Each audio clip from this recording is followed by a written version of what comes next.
Assalamualaikum warahmatullahi.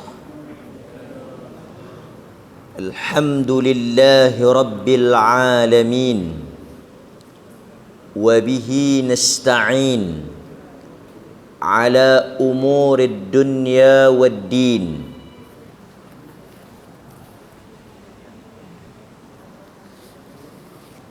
Wassalatu wassalamu ala ashrafil anbiya'i wal mursalin wa ala alihi wa sahbihi ajma'in.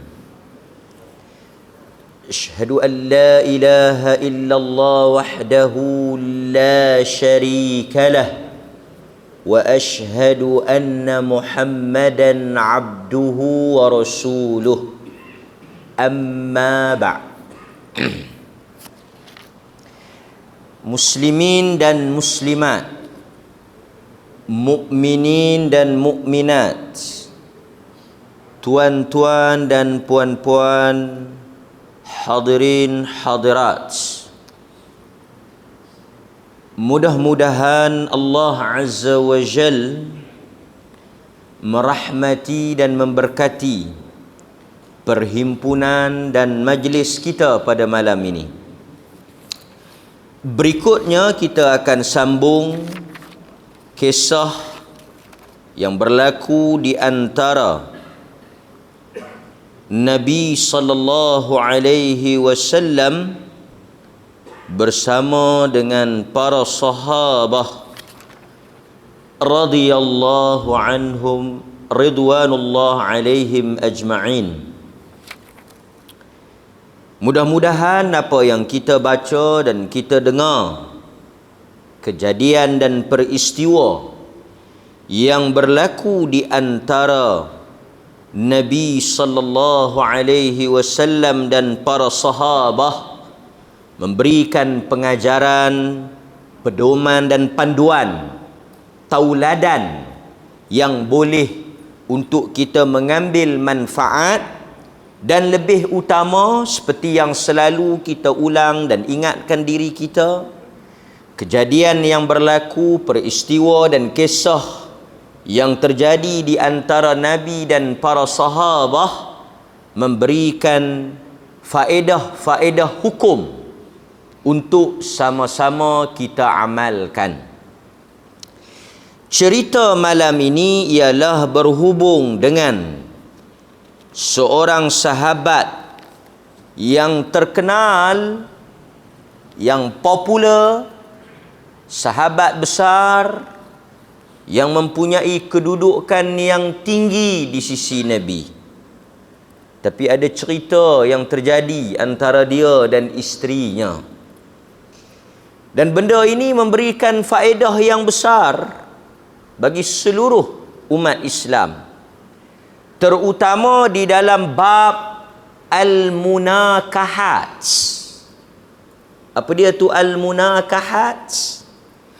Bab berhubung dengan nikah, cerai, rojok dan sebagainya. Itu kita panggil fiqh al-munakahat. Kalau yang kita belajar dalam bab wudu, salat, puasa, yang tu kita sebut fiqhul ibadat, fiqh al-ibadah, fiqh yang berhubung dengan ibadat.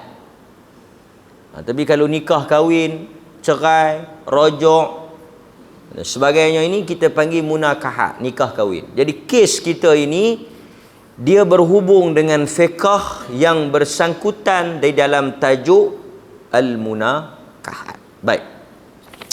Mari sama-sama kita tengok apa yang berlaku kepada sahabat ini yang terjadi kepada beliau dan isterinya.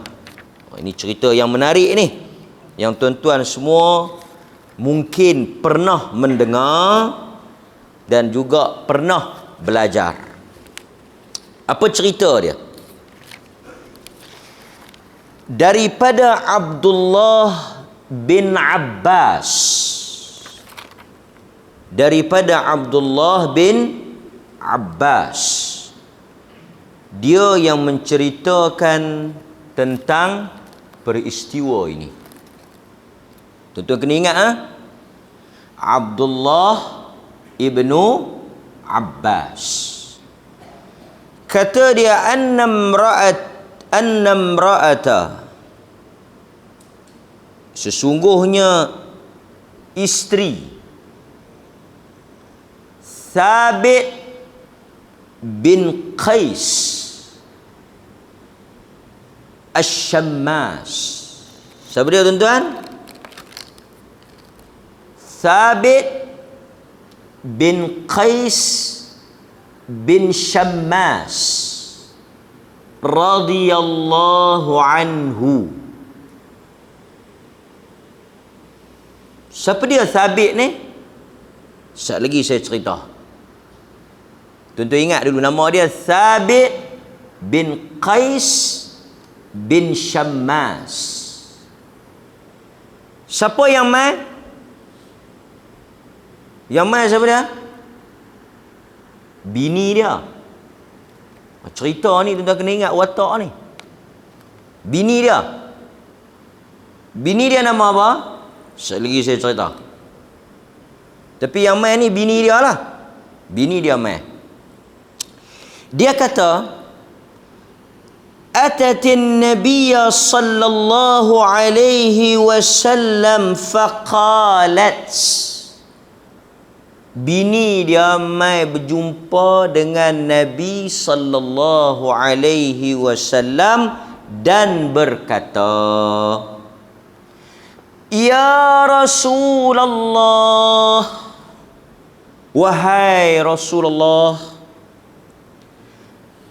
Thabit bin Qais, suami aku tu nama Thabit bin Qais, ma a'tibu alaihi fi khuluqin wala din. Aku tidak ada masalah. Aku tak mau nak kata tak elok dan tak ada nak mengadu hak tak kena tentang akhlak dia dan juga agama dia. Nak habaq kata laki dia ni bab ibadat, bab agama, wara', salih, bagus, tawadhu', semua ada lah. Dia kata ma'atibu alaihi fi khuluqin wala din. Nak habang kata suami aku ni lah. Bukan nak habang kata dia balok nak semayang ke, jenis tak ketahuan hala ke, jenis duk menyembang tak ketahuan waktu ke. Tak. Orang bagus. Ada suami kita yang macam tu? InsyaAllah ada kan? Bagus semayang ikut waktu, baca Quran rajin, ngaji rajin. Kita tak ada komplain. Tajuk tu tak ada nak kata apa. Tajuk tu kalau kita nak report, tak ada. Tak ada kes, tak ada pasal. Bagus. Dia habaq kata laki dia Cuma dia kata, walakinni akrahul kufra fil Islam. Cuma aku tak suka dan aku bimbang, wahai Rasulullah, aku kufur di dalam Islam. Maksud dia apa? Dia nak main habaq kata dia tak berkenan dah kat laki dia tu. Dia tak boleh duk dah sekali. Dia nak main habaq kata dia tak boleh dah nak meneruskan lagi. Tak boleh dah. Pelik tak tuan-tuan? Laki dia bagus ke tak? Bagus. Semayang bagus, agama bagus, akhlak bagus. Cuma dia kata dia tak berkenan dah. Dia dah tawak hati dah. Dia dah jemu dah. Dia tak boleh nak duduk sebab dia bimbang kalau dia duduk sat lagi dia buat tak elok dan dia jadi tak dengar taat pada suami dia. Oh, tu dia punya cerita. Boleh laki elok pun tapi dia perasaan ni dia bukan gaduh laki elok. Ada orang kadang-kadang dia boleh laki hok yang jenis kaki pukul tapi dia sabar, dia sayang. Dia sanggup nak tahan. Dia kata hang laki duk pukul pun hang tak mau pergi minta fasakh. Dia kata tak apa lah. Cik tak boleh hidup tanpa dia. Cik sayang dekat dia. Tu dia duk rimbuk hang tu, duk tabuh hang. Biar pi lah nak buat macam mana. Cik entah perangai dia lagu tu. Tapi cinta cik dalam. Ada? Ada. Hak yang dia memang tak boleh tinggal laki dia. Dia sayang laki dia lagu mana pun tak apa. Belengkak duk lena, tak pergi kerja pun tak apa. Dia keluar pergi kerja. Dia jadi hamba abdi pun tak apa. Dia sayang. Dia tak apa, cik pergi kerja tak apa. Tapi nak kata mak nak suruh cik pergi duk minta cerai tinggal laki cik, cik tak mau. Oh, yang ni tuan-tuan pun ada juga. Ada. Ada. Saya tak larat nak nasihat ada ustaz berbuih mulut-mulut tapi nya sayang cinta ke laki biar pi dia cari ambil. Oh, kita cakapan kita tu. Tapi dalam kes Thabit bin Qais, laki dia tak ada problem. Laki dia tak ada masalah. Dia kata ma'atibu. Bab tu aku tak ada nak kata apa. Dah elok, dah bagus, dah kata agama bagus, akhlak bagus. Pasal apa? Dia kata pasal aku tak cinta. Aku tak suka. Tawak hati, tak boleh hidup. Cinta ni bukan boleh dipaksa. Barangkali mungkin kahwin dulu orang rancang ke, orang atuk ke. Kalau kita tak berkenan kat lelaki kita, kita nak buat apa ustaz? Kita mentawak hati saya pun tengok naik majar dah. Naik cemuih dah. Awak dia tak bagus ke? Allah ustaz, oi bagus. Peti air tu tak boleh buka, tergolek buah, punya banyak makanan beli. Duk idak tanya bila lah nak pergi beli gelang pula. Bagus. Habang nak pergi berjalan bawa, habang nak makan apa pergi cari beli, tapi tawak hati dah, tak mau dah. Tak berkenan dah. Tak boleh duk dah. Ha, nikah lagu ni lah. Pasal tu tuan-tuan, lah rumah tangga ni selain daripada kemudahan, selain daripada soal nafkah, satu benda yang besar dalam kehidupan rumah tangga seperti yang disebut oleh Nabi apabila menceritakan tentang Khadijah ialah cinta. Sebab itu kata Nabi kata apa? Ruziqtu bihubbiha. Tuhan telah rezekikan kepada diri aku cinta kepada Khadijah. Jadi tuan-tuan, mungkin kita tengok dalam soal lain dia tak ada masalah, tapi dalam soal cinta tu dia tak mau dah. Kita dalam soal ni kita tak boleh paksa lah. Sebab itu dalam agama, bila kita nak suruh anak kita yang perempuan kahwin, Nabi kata mintalah izin. Kita nak bagi dia kahwin, kita tanyalah sepatah. Walaupun di dalam mazhab Al-Imam Syafi'i, seperti yang tuan-tuan tengok dalam drama-drama Melayu tu betul lah. Di sisi mazhab Imam Syafi'i, bapa adalah wali mujbir. Ni tuan-tuan yang ada anak perempuan ni, dari sudut hukumnya, kalau ikut kaul pendapat dalam mazhab Syafi'i, tuan-tuan ialah wali mujbir. Wali apa?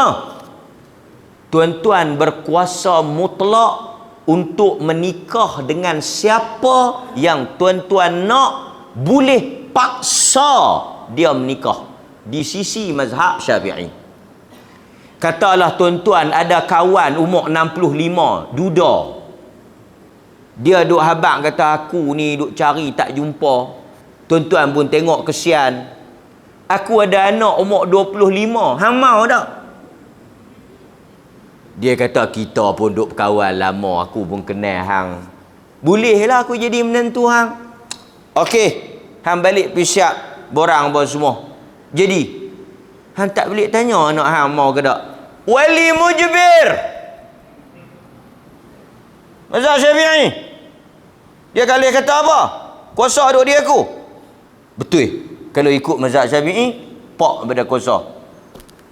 Dia balik dia panggil anak dia. Apa dia nama anak dia? Rafidah, Hamidah, Rasidah. Dia panggil, mana ni? Panggil mana? Hang munti mengaji. Awak pula. Aku dah jumpa bagi kat hang lelaki. Ngaji apa? Yang ni kalau hang menikah, tu dia. Ramah. Tanah 40-50 relung. Siapa dia apa? Kawan aku. Allah. Cik tak mau, cik pun dah pilihan cik. Ni, wali mujibir. Hang dah cakap banyak. Ambil masuk dalam bilik. Panggil bini dia, hampir siap. Kita lagi menikah anak kita. Mujibir artinya dia berkuasa. Walaupun pandangan ini adalah berbeza mazhab-mazhab lain yang kata kita, hatta kita nak bagi kahwin anak ni, hendaklah kita minta izin. Dan saya ingat dalam keadaan sekarang ni lebih sesuai lah kita pergi bincang. Tak payahlah kita duk guna kuasa tu, kan? Hatta kita nak beli barang pun tak boleh kita jual beli, melainkan mesti kita redha. Tuan-tuan tak boleh, ni saya dah jual ayak ni, mau tak mau kena beli. Kalau tak beli saya katok. Tak boleh. Pasal dalam jual beli mesti tuan-tuan duduk-duduk tak ada nak kata apa, dia main hidang mi goreng, kotia goreng apa semua. Teh air pun siap. Bila order? Dah kedai ni, apa yang kami hidang kena makan, kena bayar. Weh, dia kata aku tak mau makan kotia, aku makan nasi. Tak. Tang ni tak ada nak menu-menu, tak ada nak pilih-pilih. Apa duduk ya makan. Boleh menega tu? Tak boleh. Menega ni antakuna tijarah. Apa dia? Antaradin bainakum. Menega jual beli ni tak sah, haram jika tak ada redha meredai. Pasal itu bila kita nak jual barang, yang beli dengan yang jual mesti redha. Kita tak boleh paksa. Kalau nak beli dua-dua, beli belacan, peneram pun tak boleh paksa. Ni nak bagi menikah ni lebih besar daripada yang tu. Akad tu akad jual beli. Yang ni akad nikah kahwin. Sebab itu kita dalam masyarakat ni, apa-apa benda pun kita berunding lah. Sebab yang nak hidup nanti dia, kalau kita paksa tekanan jiwa ke apa ke, nampak? Tapi zaman law ni tak payah dah. Dia advance. Tahu advance? Tuan-tuan duk balut rokok daun, yang mak duk tumbuk pinang, anak bawa balik main jantan. Sebab ada siapa dia? Itu menantu. Elok cari aku pun tak payah duk penin. Bila nak kira? Yang ni bagus. Yang ni dia panggil advance. Advance ni maksudnya apa? Bergerak proaktif. Pak baru nak tahu langkah, dia 3 langkah dah ke depan. Dia tak, Pak tak cerita, Pak tolong sign tang kebenaran wali tu. Yang lain semua kami siap dah, JKK pun semua siap cok dah. Pak cok tang tu. Tak ada nak kata apa, langsung cok tu. Lah bukan Pak paksa anak pi paksa Pak. So ikut. Kalau tak mau kami lari. Baik. So sambung. Dia pergi habaq dekat Nabi kata dia tak mau dah. Nabi SAW bila dengar kata dia tak mau, Nabi pun tak cakap banyak. Nabi tak kata nantilah balik pergi fikir dulu, kita konselin dulu ke 2-3 kali, balik pergi duduk renung dulu ke apa. Tak. Dia main habang kata dia tak boleh duduk dengan lelaki dia, dia tak cinta dengan lelaki dia, dia tawar hati dengan lelaki dia, dia tak mau dah lelaki dia. Lelaki dia tak ada problem apa, dia bukan gaduh ada masalah. Pasal kita kalau lelaki duk pukul ke, lelaki duk buat apa ke, tak bagi nafkah ke, lelaki lari ke, lelaki hilang ke apa ke, kita boleh pergi minta fasakh. Kita ada dalam Islam talak, fasakh. Satu lagi apa? Khulu'. Ni yang tajuk kita nak bincang ni, khulu'. Seorang perempuan kena celik, orang perempuan kena cerdik. Kalau lelaki dia tak mau cerai, ada lagi 3-4 jalan untuk dia lepaskan diri dia. Dia tak pasal apa yang hang boleh duduk, dia duduk buat hang. Dia tak mau cerai, cik nak buat lagu mana? Itulah hang. Kau suruh pergi dengar mengaji, tak mau. Ustaz habaq kalau lelaki tak mau talak, hakim boleh fasakh. Hang boleh bayar dekat dia, tebuih balik talak tu. Tebuih talak kita panggil kan, khulu'. Dia bayar banyak mana dulu kat hang bayar balik. Jatuh talak. Duk buat apa? Nampak tuan-tuan? Faham tak? Sekali kalau tak faham kat tangan tanya. Kalau tak faham tajuk ni rugi. Pasal benda ni peruntukan syarak. Undang-undang yang syarak buat untuk melindungi hak orang perempuan. Boleh? Baik. Lepas tu Nabi SAW bila dengar kata dia tak mau dah kat lelaki dia ni, faqala Rasulullah sallallahu alaihi wasallam ataruddina, Nabi kata ataruddina alaihi hadiqatahu, mau dak hang bagi balik kebun yang dia bagi dulu dekat hang. Hadiqah bustan, yakni kebun. Artinya dulu masa Thabit bin Qais bin Syammas menikah dengan bini dia, Thabit bin Qais telah bagi kebun sebagai apa dia ni? Mahar, mas kahwin, bagi kebun tuan-tuan. Dan disebut dalam riwayat kebun yang Thabit bagi ni the best, kebun yang terbaik.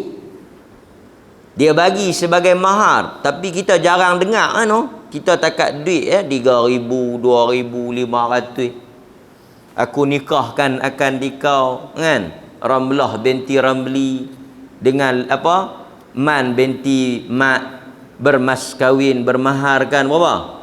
30 relung tanah bendang. Puih dengar kan?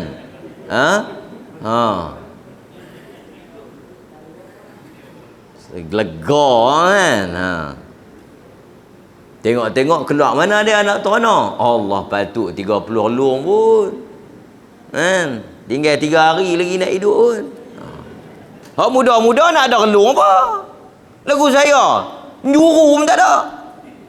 Nak relung-relung ni kena cari yang tua lah. Boleh?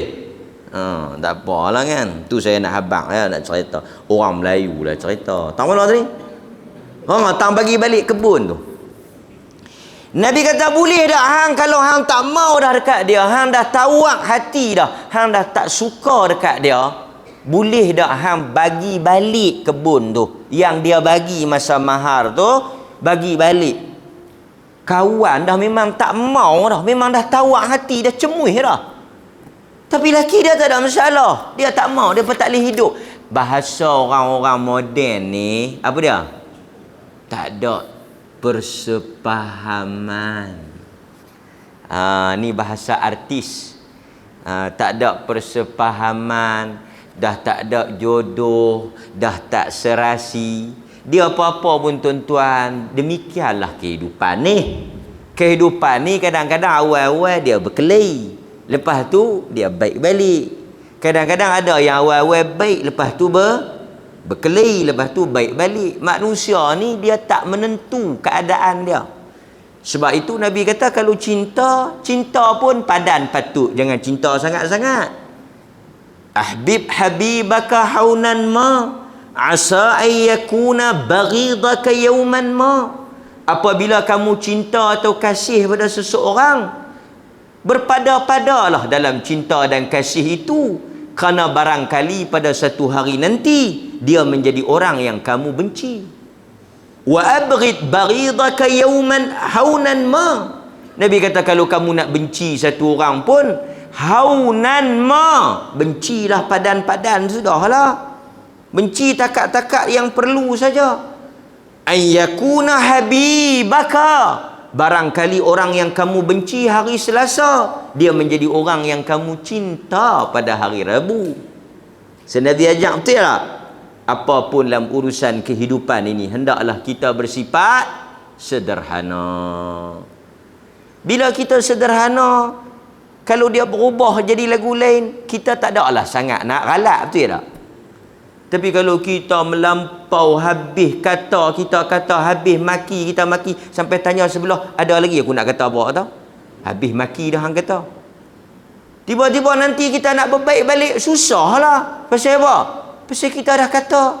Suami isteri kalau berkelahi badan patut, mau maki habis saat ni, nak tidur sekali.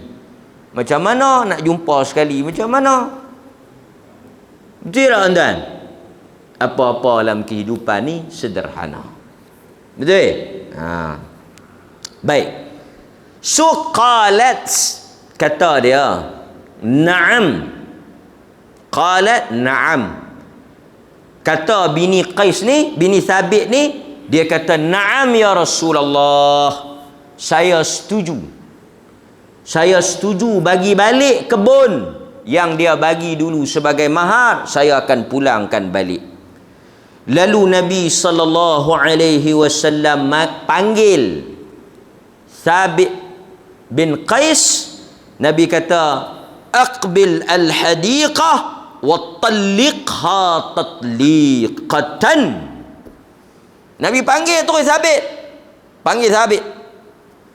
Thabit, ambil balik kebun hang dan talak dia. Yang ni di dalam fiqh kita panggil tebus talak. Jadi lepas ni kalau orang sebut tebus talak ataupun khulu', tuan-tuan ingatlah cerita Thabit bin Qais bin Syammas dalam riwayat Bukhari daripada Abdullah bin Abbas. Baru kita orang mengaji. Kita tebus talak atau apa? Tebus talak ni ada cerita dulu nak cerita kat hang. Ada satu orang suami nama Thabit bin Qais. Dia ada bini dia ni main mengadu dekat Nabi. Laki dia ni tak ada masalah, orang agama, orang semayang, baca Quran, rajin apa masalah. Cuma dia tak apa nak berkenan. Jadi dia takut bila dia hidup dalam keadaan terpaksa, dalam keadaan benci, dalam keadaan dia tak boleh nak terima, dia takut sekali lagi dia nusus, dia lawan suami dia kufur, dia tak taat, dia main mengadu habaq dekat Nabi, dia tak boleh hidup sekali dah. Jadi Nabi pun tanya dia, boleh tak hang bagi balik mahar? Lepas tu dia pun setuju bagi balik. Nabi panggil laki, suruh cerai. Dalam sebahagian riwayat Ad-Daraqutni umpamanya, dalam riwayat Ad-Daraqutni, bila Nabi suruh Thabit cerai, Thabit kata, aku redha dan aku ikut apa Nabi kata. Nabi qadi. Qadi ni artinya Nabi juga sebagai hakim. Boleh. Artinya kalau kita nak tebus talak, kita bagi apa? Bagi balik mahar. Tuan-tuan tahu tak, bini dia ni punyalah tak mau dah dekat Thabit ni. Bila Nabi kata boleh tak hang bagi balik mahar, tahulah dalam sebahagian riwayat bini dia kata apa?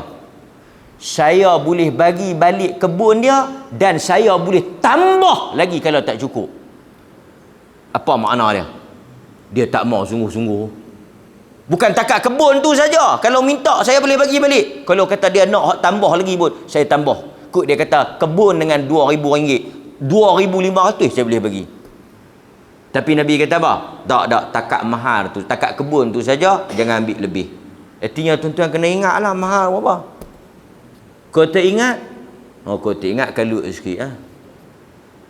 Kalau banyak, bincanglah mungkin ansuran. Kan? Nampak? Pasal apa talak mesti duduk di tangan lelaki? Pasal apa tak bagi kat perempuan setengah? Khuluk ni pun duduk di tangan lelaki. Cuma perempuan tu yang jadi pemula bicara lah. Artinya ni abang, aku tak mau dah kat hang ni. Boleh lepas? Boleh ha? Tapi hang kena bayar balik mahal. Tak apa. Tapi tetap duduk di suami. Tuan-tuan, dalam kehidupan Islam ni, memanglah suami yang kena pegang talak ni. Satu, tuan-tuan kena tengok dari sudut tanggungjawab. Semua suami ni dia pegang nafkah zahir, rumah tangga, perbelanjaan anak, rumah, kehidupan, kesihatan, semua duduk di suami. Suami bertanggungjawab. Jadi kita kena bagi sikit lah kuasa dekat dia. Kalau dia tanggung semua, dia bayar semua, tiba-tiba talak duduk di bini.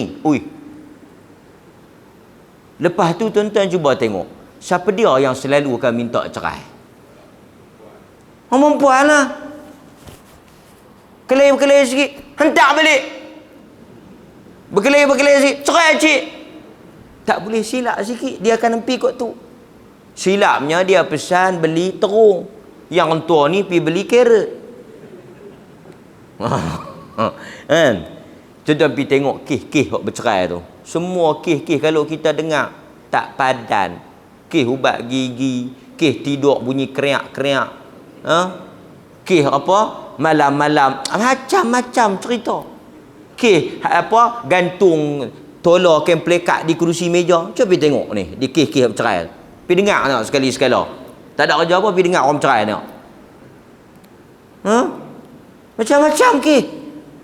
Tapi saya nak habaknya apa dia? Talak tu padanlah duk di laki. Pasal laki ni sabak dia tinggi sikit lah. Walaupun sebahagian laki pun ada juga yang miring. Tapi selalunya yang munasabah, yang fikir panjang. Pasal dia kalau dia cerai, dia bukan boleh cerai macam tu saja. Dia kena fikir muta'ah, dia kena fikir hadanah, apa bala segala nak tanggung apa semua. Dia jadi panjang cerita lah. Pasal itu payah laki nak cerai ni. Tapi kalau bini, kalau kata talak duduk di tangan dia, tak dan asak pasal janda dah laki tu. Janda dah. Abang ni berapa kali kata tak dengar cerai buang. Pi mayang tadi, pi mayang lohok jalan semangat, mai asak lewe hawak haji nak cerai dah. Nah, agama ni dia pandang jauh. Kerana Tuhan dia jadikan laki-laki dan dia jadikan perempuan, maka dia memahami tabiat wanita itu. Maka dia bagi hak itu pada suami. Tak apa, itu tajuk dia. Cuma saya nak cerita Sabit ni, kita kenal sikit lah Sabit bin Qais ni. Saya tak kenal bini dia. Lah kena kenal laki dia dulu. Sabit bin Qais bin Syammas, tuan-tuan jangan main-main dengan dia. Dia ialah khatib Rasulullah. Sabit ni siapa dia? Ni saya nak cerita sikit biografi Sabit bin Qais, lelaki yang jadi suami dalam kes tebus talak ni. Dia adalah tokoh pemidato yang sangat hebat. Khatib, dia adalah juru cakap Nabi. Mana-mana orang delegasi luar mai berhujah dengan Nabi, bercakap dengan Nabi, berdialog dengan Nabi, Nabi akan kata, Sabit, bangkit, jawab. Tu yang kata Sabit bin Qais tu. Mai daripada Bani Tamim, raja-raja pembesar. Dia kata kalau boleh jawab apa yang kami nak cakap ni, baru kami akan berunding. Tapi kalau tak boleh jawab apa yang kami nak kata ni, takat ni ya kami nak balik. Depa pun mulalah sebut tentang diri depa, kerajaan depa, tentang negara depa. Nabi beralih-beralih. Sabit, bangkit, jawab. Sabit bangkit bagi dia khatib, orator, pemidato. Dia yang di Madinah orang yang paling petah berkata-kata. Orang yang menyusun kata-kata dia sehingga bila orang dengar, orang takjub. Jangan main-main tuan-tuan dengan ucapan dan pidato ni. Bukan semua orang Tuhan bagi kemampuan untuk bercakap. Ada orang mungkin ilmu dia hebat, tapi bila dia pegang mikrofon dia jadi jam. Dia tak boleh nak cakap. Kalau dia cakap pun gagap, sepatah-sepatah. Kadang-kadang dia cakap dia sendiri, bukan kata kita, dia kediri pun tak faham. Tapi Sabit bin Qais, satu orang yang pidato dia memukau, ungkapan dan kata-kata dia menusuk jiwa. Siapa yang mendengar semua akan setuju. Khatib Rasulullah. Siapa dia? Sabit bin Qais. Salah satu perkara yang berlaku kepada dia, dia ni suara derah. Dia lah pidato. Takkan pidato nak cakap bismillah. Apa abang tuan-tuan? Sihat lah. Pidato lantang. Lawan, tetap lawan. Dia kena lagu tu. Kalau takut di lambung ombak, jangan berumah di tepi pantai. Apa-apa pun yang menentukannya adalah rakyat. Dia kena macam tu. Saya bagi contoh. Saya nak cerita siapa dia ni? Sabit bin Qais. Ini kalau cakap, tuan-tuan kita yang layu lagi layu, jauh pandan, Pulau Tengah bercabang 3. Satu hari tuan-tuan, Sabit bin Qais dengar satu ayat turun dalam surah Al-Hujurat. Ayat yang tuan-tuan selalu dengar, ayat nombor 2. Sabit bin Qais ni hati dia lembut, walaupun suara dia derah, tapi hati dia lembut. Turun surah Al-Hujurat ayat yang kedua. Ayat tu bunyi apa? Ya ayyuhalladzina amanu la tarfa'u aswatakum fawqa sawtin nabi wa la tajharu lahu bil qawl kajahri ba'dikum li ba'd an tahbata a'malukum wa antum la tash'urun. Ayat tu kata, ya ayyuhalladzina amanu, wahai orang-orang yang beriman, la tarfa'u aswatakum fawqa sawtin nabi, jangan angkat suara-suara kamu lebih daripada suara Nabi. Wala tajharu, jangan bercakap derah depan Nabi macam kamu duk bercakap dengan sesama kamu.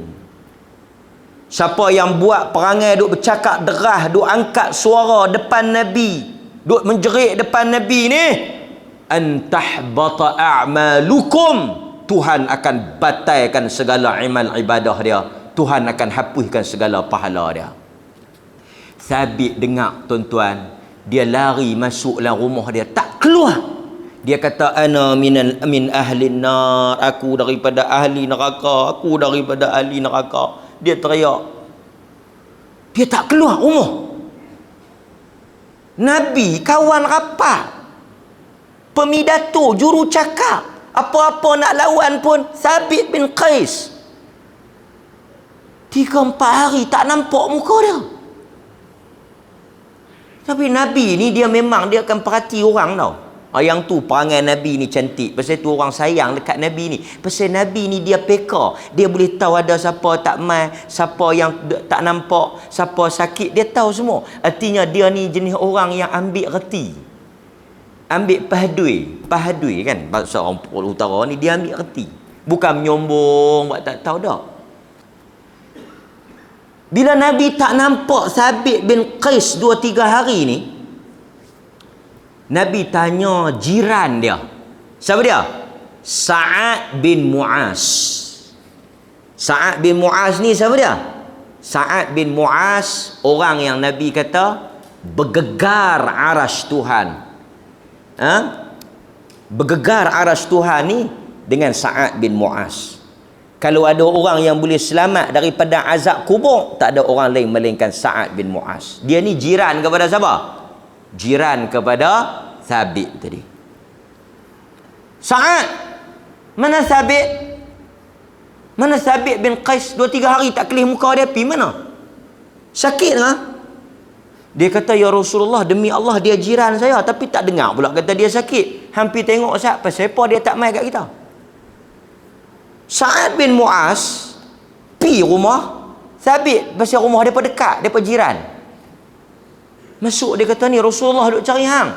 Pasal apa yang hang tak pi jumpa dia menyari dah? Ana min ahli nar. Aku daripada api neraka. Aku daripada ahli neraka. Aku ahli neraka. Dia duk ulang waktu tu. Pasal apa? Dia kata, Allah kata, ya ayyuhalladzina amanu la tarfa'u aswatakum fawqa sautin nabi. Jangan angkat suara kamu di hadapan suara Nabi, lebih daripada suara Nabi. Jangan cakap kuat di hadapan Nabi, ataupun Allah Ta'ala akan masukkan kamu dalam neraka dan batalkan segala amalan kamu. Dan hampa tahu suara yang paling kuat dalam Madinah ini adalah suara aku. Dan bila aku cakap di depan Nabi, memang aku cakap kuat. Aku termasuklah ayat tu. Ayat tu tuju kat aku. Sa'ad bin Mu'az, dia tak tahu nak jawab apa. Dia balik pergi jumpa Nabi. Dia kata, ya Rasulullah, Thabit bin Qais duk teriak tu. Dia kata ayat ni tuju dekat dia. Ayat apa? La tarfa'u aswatakum fawqa sautin nabi. Jangan angkat suara kamu lebih daripada suara Nabi. Dia kata suara dia kuat. Dia juru cakap, pemidato, tukang khatib. Suara dia lantang. Nabi kata, ni pi habaq dekat dia. Bal huwa fil jannah. Bal huwa min ahli jannah. Pi habaq dekat dia. Bahkan hang, Nabi beritahu, adalah ahli syurga. Itu dia tuan-tuan. Punya takut sahabat, punya terkesan dengan ayat Quran ni sehingga mereka bimbang ayat itu turun kena pada diri mereka. Tapi sebenarnya tak. Kerana suara dia, kepetahan dia, kefasihan dia, kelebihan dia, dia gunakan untuk mempertahankan Nabi, mempertahankan agama. Allah janji dia syurga. Siapa dia yang Quran maksudkan ni? Orang yang angkat suara dalam maksud menghina dan mengherdik Nabi. Orang yang berlaku kurang ajar dengan Nabi, biadab. Tapi Thabit, dia punya kepetahan, kelebihan dia, kelantangan suara dia untuk agama. Dan Thabit ni, kalau tuan-tuan tahu, dia ni orang yang memang sebelum dia masuk Islam pun dia memang pemidato. Tuan-tuan, saya nak bagi faham macam ni ya. Pemidato ni orang yang ada pengaruh. Apa dia cakap, orang akan ikut. Apa yang dia kata, orang akan dengar. Tuan-tuan, bila dia masuk Islam, orang Madinah habis masuk Islam. Elok-elok Nabi sampai di Madinah, dia bangkit di hadapan semua orang Madinah. Dia kata, telah datang kepada kita Rasulullah, telah datang kepada kita utusan Allah. Kita orang-orang Madinah akan mempertahankan dia seperti mana kita mempertahankan diri kita, keluarga kita dan anak-anak kita. Tu ucapan dia lantang. Cuma kami nak tahu, di atas pengorbanan kami nak membela Nabi ni, apa yang Tuhan berikan kepada kami? Nabi pantah jawab, syurga untuk kamu. Dengar-dengar syurga tuan-tuan, orang Madinah semua masuk Islam. Nabi kata siapa yang masuk Islam selepas daripada hari ini, Thabit mendapat saham kerana sebab dan usaha ucapan dia. Tu yang kata Thabit bin Qais. Dia ni kita kata boleh kata macam orang influencer. Tahu influencer? Influencer yang duk jual barang tu, orang bukan boleh kira jual apa pun. Dia jual apa pun pakat duk celapak beli. Kalau saya jual ayak ni kan siapa nak beli? Bagi kawan tu bercakap, saya dah minum ayak ni nampak macam sedap. Sold out. Tu kena bayar dekat influencer ni, suruh jual barang kita. Tuan-tuan ada dodoi, ada belacan, laku tak laku, pi bagi kawan tu cakap, jenuh kucai. Jadi Thabit ni dia ada pengaruh dia guna. Azal tu, sekali saya perhabis sikit apa kesudahan dia dengan bini dia. Wallahu ta'ala a'lam.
Baik tuan-tuan, kita sambung balik.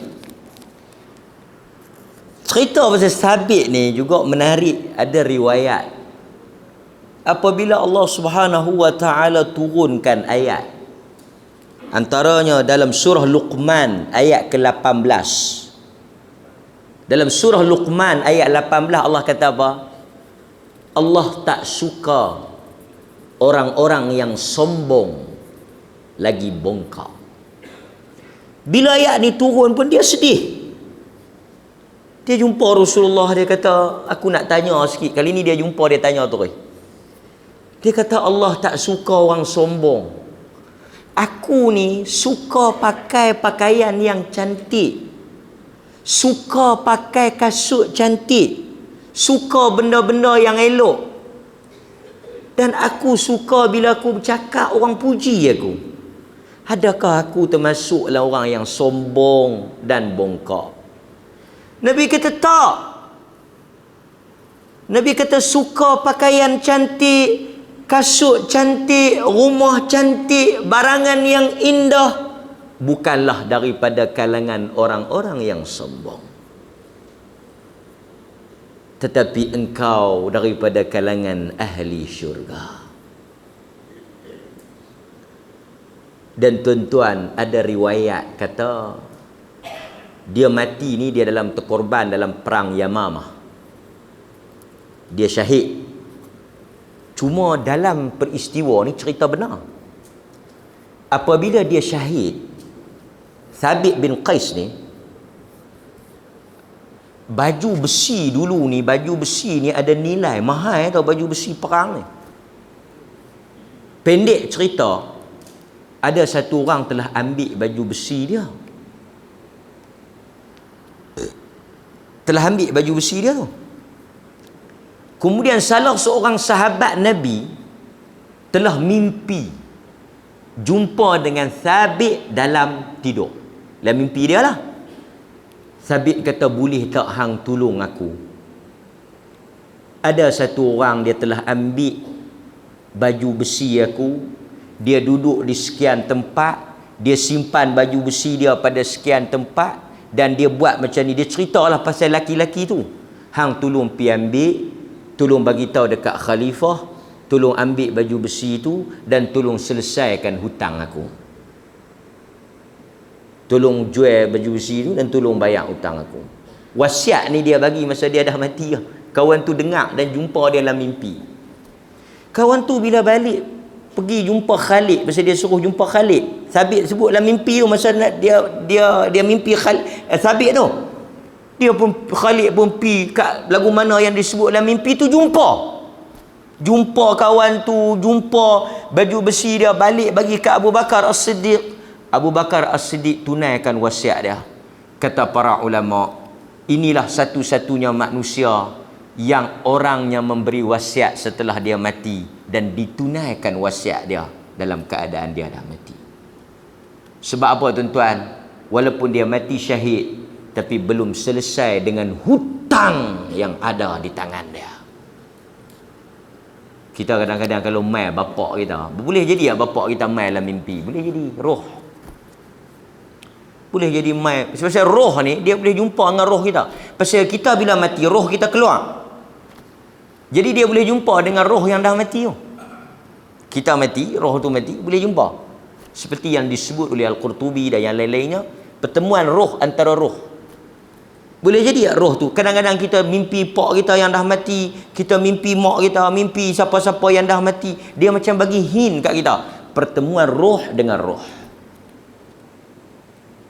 Tapi dia mehabak pula. Roh bini saya, Ustaz, dia kata apa?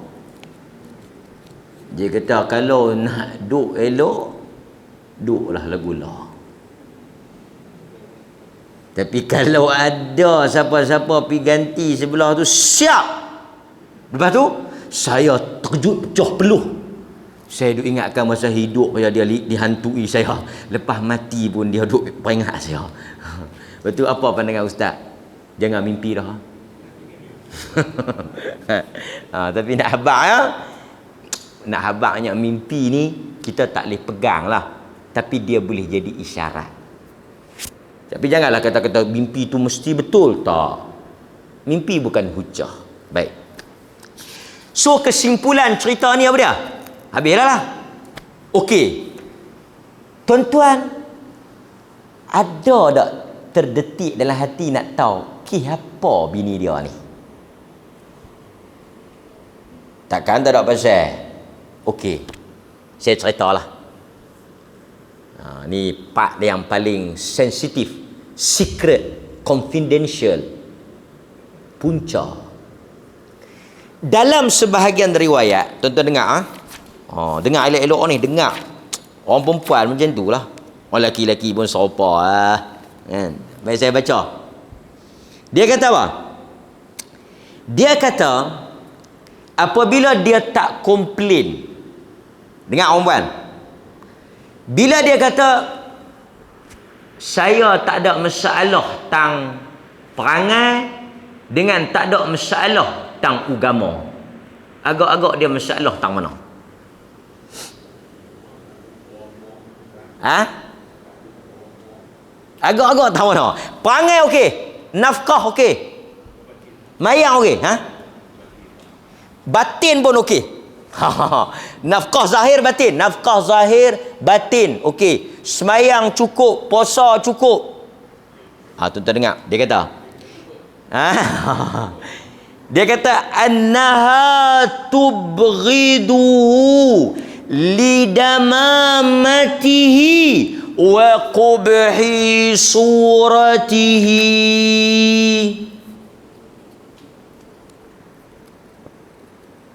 Tak elok,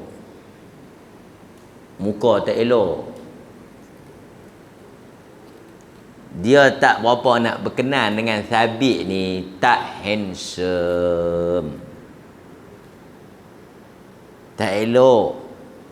Tu dia kata tu dimamatihi damim, tak elok lah, tak segak, tak cantik. Tapi tuan-tuan don't worry, segak ni macam saya kata bukan sama. Tuan-tuan tengok kawan tu gemuk, tak elok, ada orang dia suka. Tuan-tuan biarkan kenduri kan, tengok anak dara elok pada mata tuan-tuan, tuan-tuan tengok anak terana tak elok. Lepas tu tuan-tuan pula kata, macam mana anak dara boleh pergi berkenan dengan anak terana? Aku tengok anak terana tu tak elok, hidung tak elok. Pada mata tuan-tuan, mata kita bukan sama. Tuan-tuan tengok kawan tu tak elok, mata tuan-tuan. Pasal tu kalau orang tanya bini tuan-tuan, tuan-tuan kata elok, orang lain, hang tengok elok bini aku, hang nak aku terus terang, tak padan dengan hang, aku pun tak mahu, tak elok ah, tak elok, tapi aku tengok elok ah, hang tengok. Jadi pentingnya elok tu pada pandangan siapa? Elok tu pada pandangan laki kita sudah. Pasal tu apa-apa pun kita kena tanya laki kita, abang elok baju cik? Elok ah.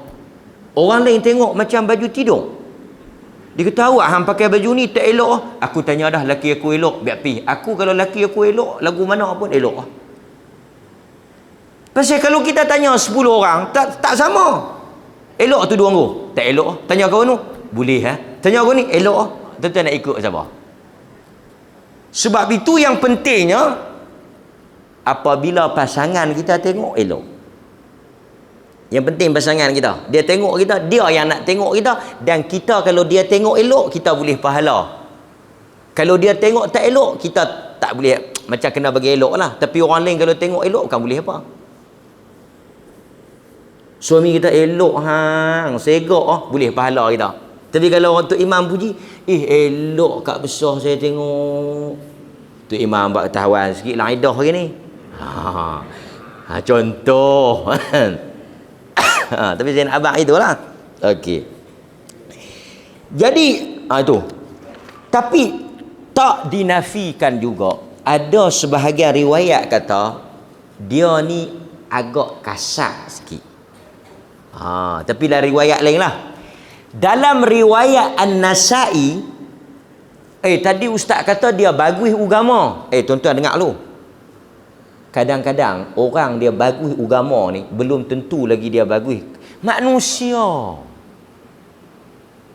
Ada kes tu imam pukul bini? Ada tak? Ada kes ustaz pukul bini? Ada ke tak ada? Ada. Tuan-tuan jangan duk buat terkejut bewok. Ustaz, astagfirullah, aku tak sangka ustaz ni pukul bini. Ustaz tu pasal dia pergi mengaji, orang panggil ustaz lah. Tapi kalau kita tengok ke kelaku, perangai, cengeng. Ada juga tu imam kadang-kadang perangai baran, perangai. Tapi tu imam, pasal dia baca elok, kita nanti jadi tu imam. Tapi kalau orang tegur, tu imam tadi silap. Ni, hang tak boleh tegur aku, hang imam ke? Sakan tu imam. Kan? Dia pun kata tadi ada bertumbuk di nak buat latih. Siapa dia? Dia pun kata tu imam. Pasal apa? Orang pi parking motor belakang kereta, dia nak keluar tak boleh, dia langgak. Tu imam. Pasal apa? Imam jawatan, imam bacaan dia betul tapi perangai dia uduh. Kan barang boleh jadi. Tak apalah, tapi saya nak ceritanya ada riwayat kata Thabit ni dia pukul bini dia sampai patah tangan. Ada riwayat seperti mana dalam riwayat An-Nasai, Thabit bin Qais bin Syammas telah pukul bini dia ni sehingga patah tangan dia, fakasara, patah tangan dia ni. Ni sebahagian riwayat lah kata, tapi ada riwayat kata tadi tak ada masalah tu. So dia ada banyak kes, ada banyak cerita. Tapi kesimpulan dia apa dia? Baik. Kesimpulan dia, bini dia ni ada kata nama Jamilah. Jamilah binti Abdullah bin Ubay bin Salul. Siapa dia? Apa mana? Jamilah binti Segak. Tapi ni cerita lain lah. Ada yang kata nama Habibah. Yang mana satu tak tahu. Yang main minta tebus talak ni, sebahagian riwayat kata Jamilah, sebahagian riwayat kata Habibah. Tapi kira ada kih lah. Okey, kesimpulan dia tuan-tuan dengar. Kata Al-Imam Ibn Qudamah. Dengar orang perempuan.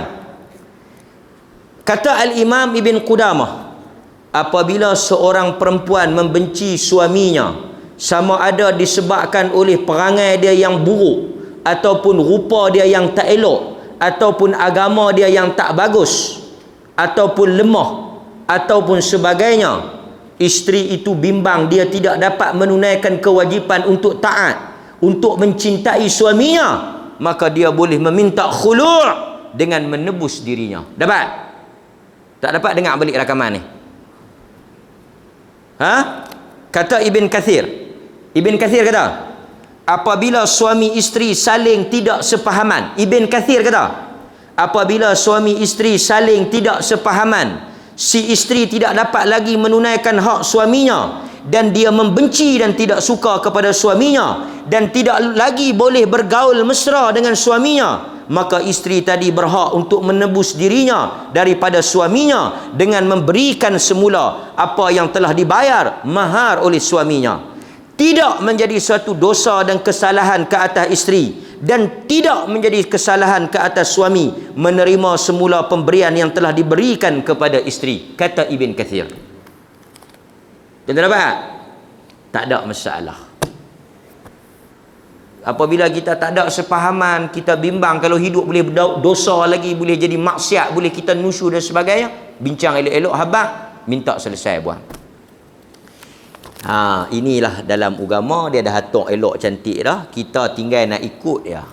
Jadi itulah cerita kita pada malam ini, cerita Thabit bin Qais bin Syammas dengan isteri dia Jamilah bin Abdullah bin Ubay bin Salul, daripada Ibn Abbas, yang diriwayatkan oleh Al-Bukhari tentang kisah tebus talak yang dibuat di dalam Islam. Dan inilah kes pertama tebus talak yang berlaku dalam sejarah sahabat Nabi SAW. Dan tuan-tuan dah kenal Thabit ni siapa dia, hebat dia, kelebihan dia, ketokohan dia. Tetapi demikianlah manusia, bukan semua kehidupan dia mesti sempurna. Kadang-kadang dia baik dalam soal itu, soal rumah tangga dia, soal masyarakat dia mungkin dia kurang. Kerana manusia ini bukan semua pada sisi sudut dia mesti sempurna, mesti elok, dah. Demikian Tuhan menjadikan tabiat kita. Semoga Allah Ta'ala rahmat saya dan tuan-tuan. Allah berkat apa yang kita dapat malam ni dan manfaat untuk diri saya dan tuan-tuan juga. Wassallallahu ala nabiyyina Muhammad wa ala alihi wa sahbihi wasallam. Walhamdulillahi rabbil alamin. Wassalamualaikum warahmatullahi wabarakatuh. Last. Wallahu alam, katanya dia dapat seorang anak. Dalam sebahagian riwayat kata dapat seorang anak Muhammad, ya, katanya lah. Wallahu ta'ala, maksudnya lama lah juga, kemudian baru dia mai tawar hati tu. Wallahu ta'ala a'lam.